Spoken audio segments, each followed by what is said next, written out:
Let's see how Einar got kidnapped. Holy shit, it's dumb loud outside. What the fuck? The baby-faced Swedish gangster rapper Einar had built a serious buzz for himself in the years preceding his tragic fate. However, his position in the gangster rap scene and his proximity to real gangsters running the suburbs of Sweden was both part of the appeal and a serious threat. Spending time during his come-up in the Darlen district in Stockholm, he would rub shoulders with the infamous street crew, the Darlen Network, building a friendship with an alleged former leader of the Darlen Network, Patty, who became Einar's manager, along with another alleged member called Chapo.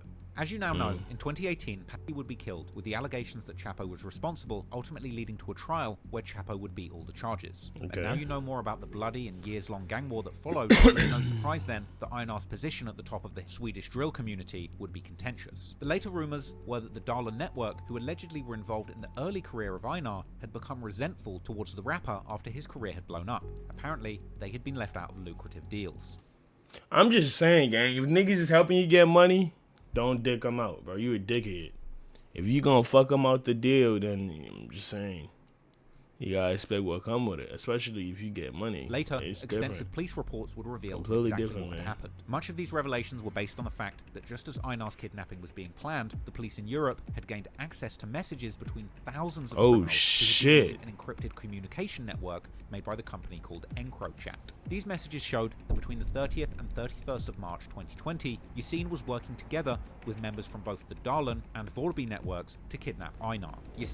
Nigga got 2 gangs just to get this nigga. Yo, that's dedication. I fuck with your sin, but that's mad dick suck. Yasin's job in the plan was to lure Einar, who thought that the two were on good terms with him, to a location where he could be kidnapped. Later messages would provide a shocking revelation, when one of the people involved in the plan would write a message saying that Yasin will do Einar like poi, implying that Yasin had indeed lured his childhood friend out the night that he was murdered. However, Yo, how can you kill a nigga that, like, you got years with? Like, I'm talking about, like, you know, like, you got memories, that shit, nigga. Like, y'all niggas is locked in for mad long. And then you killed a nigga over some stupid shit. How can you, like, that's so D-though. whether on the night that Yasin was supposed to lure Einar to a specific location, he would get paranoid after he was stopped by the police in the early morning of the 31st of March during a visit to a 7-Eleven. After a taxi driver had reported giving a ride to a group of nervously acting men who possibly had a weapon. After this search, at this stop, the police would indeed find a gun on Yasin. But this gun would turn out actually to be a replica, which Yasin had claimed he was only carrying for a music video shoot. Also that night, another gang member involved in the plan, a former youth soccer star, Ilya Jerkovic,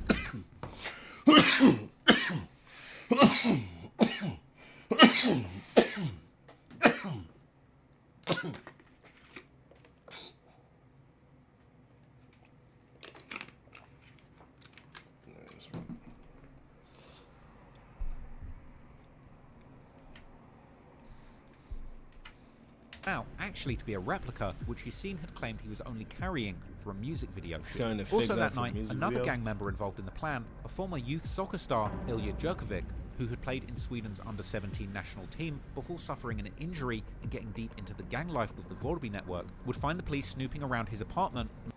God damn! So it's not just in the US when niggas go from athletes to drug to gangbangers and shit. Shit happens everywhere. Making him suspicious. After these events, the gang would decide to abort the initial kidnapping plan. A few days later, the leader of the Vorby network, Chihab Lamauri, would indicate that they had located his longtime nemesis, Mikhail Yokana, and Yasin was notified that Einar's kidnapping plans were to be put on hold. In reality, however, the plans moved on, but this time with the help of the rapper Haval. It was now Haval's turn, together with members of the Darlen network that Einar had previously associated with, to lure Einar into a specific apartment where members of... Yo, it sounds like this nigga just keeps getting backdoored. Like, that's really what it is. He just got himself involved with the wrong motherfuckers, bro. Like, you was a good kid, bro. You should just been a good kid, gang. I'm not gonna lie. Like, what's the point of wanting to go to the hood, my nigga? Why? The network would be waiting. Astonishingly, shortly after midnight on the 15th of April, as Haval, Einar, and members of the Darlen network, including the leader, Mario Golzarmia, were driving towards the apartment, the police would once again make a stop. Unfortunately, everyone in the car seemed to be in good spirits at this point, and after telling the crew to kick one person out of the car to bring the number of people traveling in it to a safe 5 passengers, the cops then allowed them to continue their journey. This stop by the police happened only 100 meters away from their destination. Inside the apartment they were going to, members of the Volby network were waiting, armed with the various weapons, as well as props that they were planning on using to humiliate Einar. I'm just saying, like, low-key, I think that's kind of gay. Like, you as a man, I don't think you would want to see another man in such outfits. I think that makes you gay if you want another man to dress like that. I'm just saying. Once again, in That's another kinda shocking gay. display of brutality that I have never seen in any gang story from Australia to Chicago, these gangsters would hold Einar captive, forcing him to dress up in women's clothing That's and drink low-key from a dog gay, bowl bro. amid beatings whilst photographs were taken. The motive was to use these photos to extort the rapper for money. Do you know the U.S. solar company's nasty little secret? It turns out if you Suck live in my Maryland, dick, they nigga. have to Move. give you. They would also post a photo of a gun and a Rolex day date that they had seemingly taken from Einar. After the Get members money, of the though. Volby network were done humiliating and torturing Einar, he was then taken by Haval and some others to a location where he would further hand them a gun and 2 golden chains, which Haval would then proudly wear in a picture posted to an accomplice. Shockingly, a music video featuring both Haval and Einar would be dropped the very next day on April the 16th, along with the rapper Abidaz, making it seem as if nothing had happened between them. But in reality, things were far from fine, and after the kidnapping, the That's members smart. were also planning on planting a bomb at Einar or one of his family members' homes, with the police reports mentioning how guys like Mario Golzarmia were stopped by the police near Einar's house in the weeks following the kidnapping. Then, in May, the perpetrators made the decision that their extortion plan was not going to work, and these pictures of Einar were published on social media through various channels. However, according to the police, an Instagram account by the name of Shobra the Don, named after the real Instagram account of Shobra from the Death Patrol, may well have been the first account to post these photos. This same account also tagged the location in some of these pictures as Rinkeby, and posted a censored photo of 3 Death Patrol members. You niggas Shaki, so who was still in close rats. care for the murder of Hamza. Like, you niggas is fucking rats, bro. At this point, I think the whole street life is just for niggas, for fucking weird ass niggas to do dumb shit and then want to go to jail for it. I think niggas is just addicted to jail.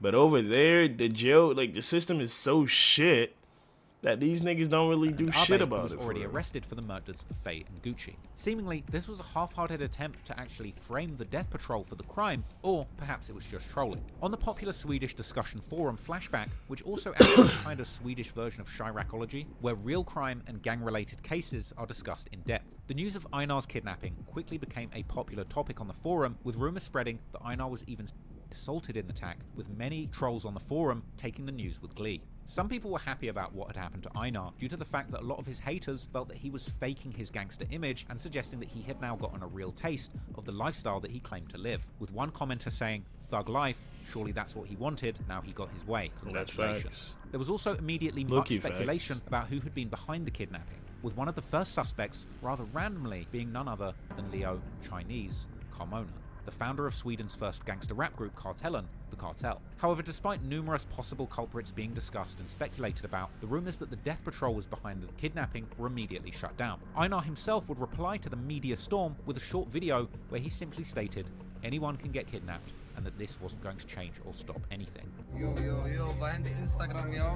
Eran broder här. Walla, jag har en sak att säga till er bara. Alla där ute kan bli kidnappade, alla där ute kan bli slagna, alla där ute kan bli, jag vet inte vad brorsan, men Benny man mår bra, jag ser, jag är i liv och ingen kan göra det jag gör, så jag kommer fortsätta så länge jag står på ben. Then, in July 2020, a rapper called Mackie dropped a music video where Haval can be seen hanging in the background. In one scene, Haval can be seen in a car with another rapper named Euro, who lifts up 2 gold chains and a watch that were rumoured to be the ones stolen from Einar during the kidnapping. Later, the police reports would reveal that Euro, real name Idris Yusuf, had also been stopped by the police during Einar's kidnapping near the apartment where Einar had been taken, with his role likely being that of a lookout. This brazen exhibition of stolen chains would continue about 1 week later, when Haval dropped a music video for his new song, Controls It, where he likely can be seen wearing the 2 stolen chains as well as a watch.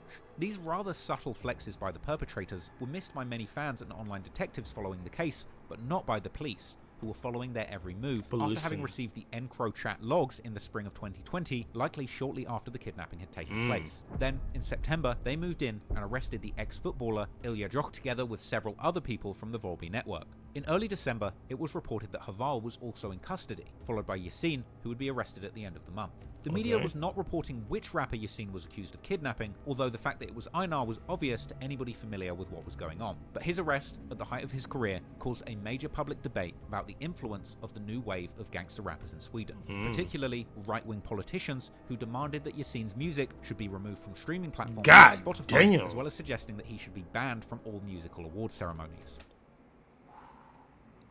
Yo, that's OD though. I mean, the nigga's fire.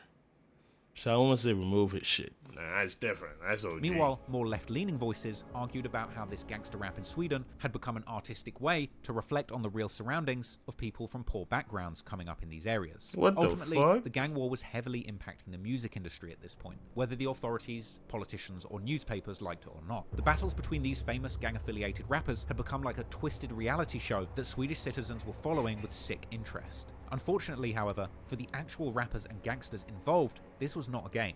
And naturally, escalation wouldn't be far behind, as ultimately, revenge would be taken for these despicable acts, leading to yet more deadly bloodshed on the streets of Sweden. Oh, he's talking about them niggas' death. No, that's OD though. Hey, if you live in one of these cities... That's OD. Niggas...